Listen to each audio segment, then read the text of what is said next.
లోక్సభ ఎన్నికలకు షెడ్యూల్ త్వరలో విడుదల కాబోతుందన్న ప్రచారంతో జిల్లాలో రాజకీయాలు ఒక్కసారిగా వేడెక్కాయి. పూర్తిగా లోక్సభ ఎన్నికల రంగానికి సిద్ధమవుతున్నాయి పార్టీలు. క్షేత్రస్థాయిలో నాయకులు, కార్యకర్తలు బూత్ స్థాయి కమిటీ సమావేశాలతో పూర్తిగా అప్రమత్తం చేస్తున్నారు. కేంద్ర బడ్జెట్ సమావేశాల అనంతరం ఆ షెడ్యూలు వస్తుందన్న ప్రచారంతో ఎన్నికల్లో విజయం కోసం ప్రధాన పార్టీలు కార్యాచరణకు దిగుతున్నాయి. అభ్యర్థుల సంగతి ఎలా ఉన్నా గెలుపే లక్ష్యంగా పార్టీలు ముందుకు అడుగులేస్తున్నాయి. అసెంబ్లీ ఎన్నికల్లో ఉమ్మడి జిల్లా నుంచి 9 చోట్ల కాంగ్రెస్ పార్టీ విజయం సాధించగా భద్రాచలంలో స్వల్ప మెజారిటీతో అక్కడ బీఆర్ఎస్ పార్టీ అభ్యర్థి విజయం సాధించారు. అయితే ఇది కూడా లోక్సభ ఎన్నికల్లో కాంగ్రెస్కు కలిసొచ్చే అంశంగానే పరిగణించవచ్చు. పూర్తిగా లోక్సభ ఎన్నికలకు రంగం సిద్ధమవుతున్న వేళ పూర్తిగా కాంగ్రెస్ నాయకులందరూ కూడా బూత్ స్థాయి అలాగే మండల స్థాయి సమావేశాలు కూడా పూర్తిగా జరుపుతున్నారు. ఎట్టి పరిస్థితుల్లోనూ ఉన్న 17 స్థానాల్లో ఖచ్చితంగా 14 స్థానాలు గెలవాలనే లక్ష్యంగా కాంగ్రెస్ ముందుకు అడుగులు వేస్తుంది. పూర్తిగా కూడా ఇది కాంగ్రెస్కు కలిసి వచ్చే అంశమని చెప్పుకోవాలి. పూర్తిగా ఖమ్మం కాంగ్రెస్ టికెట్కు మాత్రం భారీ డిమాండ్ ఉందని చెప్పాలి. ఖమ్మం నుంచి కూడా పలువురు నేతలు లోక్సభ టికెట్ని అయితే పూర్తిగా ఎంపీ టికెట్ని అయితే ఆశిస్తున్నారు. ఇప్పటికే ఏఐసిసి అగ్రనేత సోనియా గాంధీ ఖమ్మం నుంచి పోటీలో ఉంటారని చెప్పేసి కూడా ఏఐసిసి ఇప్పటికే ఒక తీర్మానాన్ని పంపించింది. అయితే సోనియా గాంధీ ఆరోగ్యరీత్యా ప్రత్యక్ష ఎన్నికలకు దూరంగా ఉండాలని చెప్పేసి కూడా ఆమె డిసైడ్ అవుతున్నట్లుగా ఇంకా కనిపించట్లేదు. ఒకవేళ ఆమె కనుక ప్రత్యక్ష ఎన్నికలకు దూరంగా ఉంటానని చెప్తే మాత్రం ఖమ్మం లోక్సభ నుంచి కూడా ఖచ్చితంగా మరో ఛాన్స్ అయితే రేణుకా చౌదరికే ఉందని చెప్పేసి చెప్పుకోవాలి. ఖమ్మం నుంచి కూడా చాలామంది ఆశావాహులు ఎంపీ టికెట్ని ఆశిస్తున్న వారిలో ఉన్నారు. పూర్తిగా రేణుకా చౌదరి కూడా ఇక్కడ నుంచి ఖమ్మం నుంచి ఎంపీ టికెట్ బరిలో ఉన్న నేత. గతంలో కూడా ఖమ్మం నుంచి రేణుకా చౌదరి ఎంపీగా పలుమార్లు పోటీ చేసి ఎన్నికయ్యారు. గతంలో జరిగిన ఎన్నికల్లో బీఆర్ఎస్ పార్టీ అభ్యర్థి నామా నాగేశ్వరరావు మీద స్వల్ప తేడాతో కూడా ఆమె ఓడిపోవడం జరిగింది. ఇక ఖమ్మం కాంగ్రెస్ టికెట్ విషయానికి వస్తే మాత్రం భారీ డిమాండ్ ఉందని చెప్పుకోవాలి. ఎందుకంటే ఇప్పటికే కాంగ్రెస్ మంత్రి పొంగులేటి శ్రీనివాసరెడ్డి సోదరుడు కూడా గత అసెంబ్లీ ఎన్నికల నేపథ్యంలోనే పూర్తిగా రాజకీయ అరంగేట్రం చేశారని చెప్పొచ్చు. ఎట్టి పరిస్థితుల్లో పొంగులేటి తన తమ్ముడు, తన సోదరుడు పొంగులేటి ప్రసాద్ రెడ్డికి ఏ విధంగానైనా ఖమ్మం ఎంపీ టికెట్ తెచ్చిపెట్టాలన్న లక్ష్యంతోనే పూర్తిగా ముందుకడుగులు వేస్తున్నారు.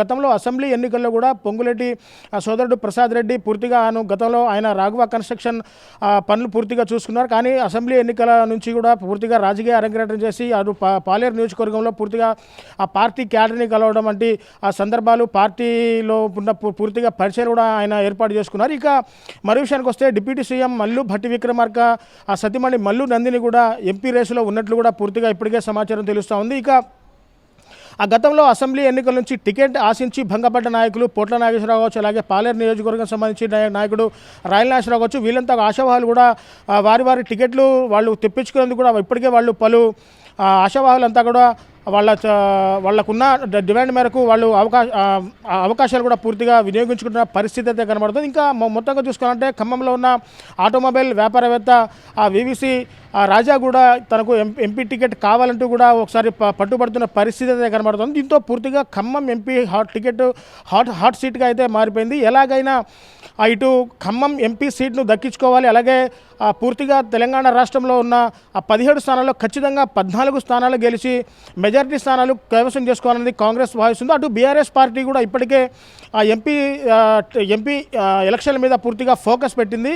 ఆ పార్టీకి అధినేత కేసీఆర్ కూడా ఇప్పటికే గతంలో సత్తుపల్లి సభలో కూడా నామనాశ్వర సిట్టింగ్ ఎంపీగా ఉన్నారు. సిట్టింగ్ ఎంపీ పేరును కూడా గతంలో అక్కడ సత్తుపల్లి సభలో మళ్ళీ టికెట్ నామాకే ఇస్తామన్నట్టు కూడా ప్రకటించినట్టు కూడా ఇప్పటికే మనకు తెలుస్తుంది. ఏది ఏమైనా బీఆర్ఎస్ పార్టీ నుంచి కూడా కొంతమంది ఆశావాహులు ఇప్పటికే ఎంపీ వద్దిరాజు రవిచంద్ర కూడా అతను ఎంపీగా కొనసాగుతున్నారు. అతను కూడా టికెట్ తెచ్చుకునేందుకు కూడా శతవిధాలుగా ప్రయత్నిస్తుండడం మనకు తెలుస్తుంది. పూర్తిగా ఏది ఏమైనా బీఆర్ఎస్ వర్కింగ్ ప్రెసిడెంట్ కేటీఆర్ మాత్రం ఆ టికెట్ ఎవరికి కేటాయిస్తారో అంశం మీద పూర్తిగా కొంత దోబుచుడాల్సిన పరిస్థితి కొంత ఏర్పడుతూ ఉంది. మొత్తంగా చూడాలంటే కాంగ్రెస్ పార్టీ ఇటు ఎంపీ ఎన్నికల్లో కూడా తను టికెట్ అంటే ఎంతమంది గెలుస్తారు అన్నది కాకుండా పూర్తిగా ఎవరెవరికి ఎంత ప్రాబ్లం ఉంది, రాజకీయ ప్రావీణ్యం ఎంత ఉంది, ఆర్థిక స్థితిగతులు పూర్తిగా ప్రజల్లో ఉన్న వాళ్ళకున్న స్ట్రాటజీని కూడా పూర్తిగా పరిశీలించి వారికి టికెట్ కేటాయించాలని కూడా చూస్తుంది. ఇప్పటికే జిల్లా నుంచి 2-3 పేర్లను పూర్తిగా ప్రదేశ్ కాంగ్రెస్ కమిటీకి పూర్తిగా సిఫార్సు చేస్తుంది. ఈ నెలాఖరులో పూర్తిగా ఖర్గే నేతృత్వంలో పూర్తిగా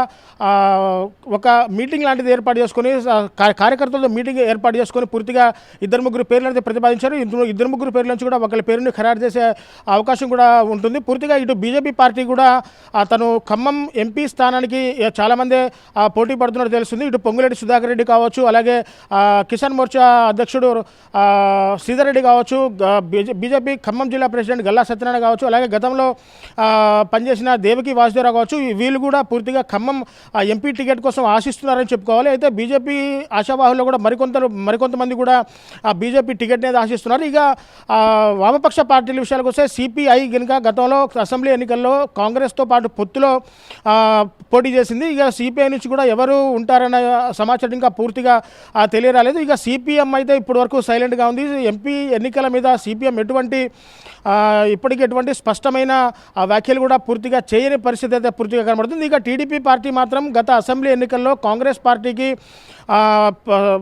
పార్టీకి పూర్తిగా సపోర్ట్ చేసింది, ఎన్నికల్లో ప్రత్యక్షంగా సపోర్ట్ చేసింది. ఎంపీ ఎన్నికల్లో కూడా పూర్తిగా బీఆర్ఎస్ పార్టీ ఓటమే లక్ష్యంగా అసెంబ్లీ ఎన్నికల్లో పనిచేసింది. ఇక ఎంపీ ఎలక్షన్లో కూడా పూర్తిగా బీఆర్ఎస్ పార్టీ ఓటమే లక్ష్యంగా కాంగ్రెస్ పార్టీతో పూర్తిగా పొత్తులో ఉంటుందని చెప్పేసి కూడా చెప్పారు. దానికి నిదర్శనమే మొన్న ఎన్టీఆర్ వర్ధంతి ఉత్సవాల్లో పూర్తిగా కూడా రేణుకా చౌదరి చేతుల మీదుగా ఎన్టీఆర్ విగ్రహానికి పూలమాలలు వేయించడం, అలాగే ఎన్టీఆర్ వర్ధంతి వేడుకలకు రేణుకా చౌదరిని ముఖ్య అతిథిగా పాల్గొనడం అంతా కూడా చూస్తుంటే వచ్చే లోక్సభ ఎన్నికల్లో కూడా టీడీపీ పార్టీ మద్దతు పూర్తిగా కూడా కాంగ్రెస్ పార్టీకి ఉంటుందని చెప్పుకోవాలి. సో ఏది ఏమైనప్పటికీ ఇప్పటికే లోక్సభ ఎన్నికలు తొందరలో జరుగుతున్న నేపథ్యంలో పార్టీ క్యాడర్ అంతా కూడా టికెట్ ఎవరికి కేటాయించాలి, ఎవరికి ఇస్తే బాగుంటుంది, ఇక్కడ రేసు గెలుపు గుర్రాలు ఎవరనే అంశం పూర్తిగా కూడా ఇప్పటికే గ్రౌండ్ వర్క్ ప్రారంభించింది. అయితే ఈ గ్రౌండ్ వర్క్లో ఎవరి బలాబలాలు ఎంత ఉన్నాయి, ఎవరికి టికెట్ కేటాయిస్తే ఎవరు గెలుపు దిశగా పయనిస్తారన్న అంశాలు కూడా పూర్తిగా పార్టీ క్యాడర్ కూడా పూర్తిగా విస్తృతంగా చర్చలు జరిపి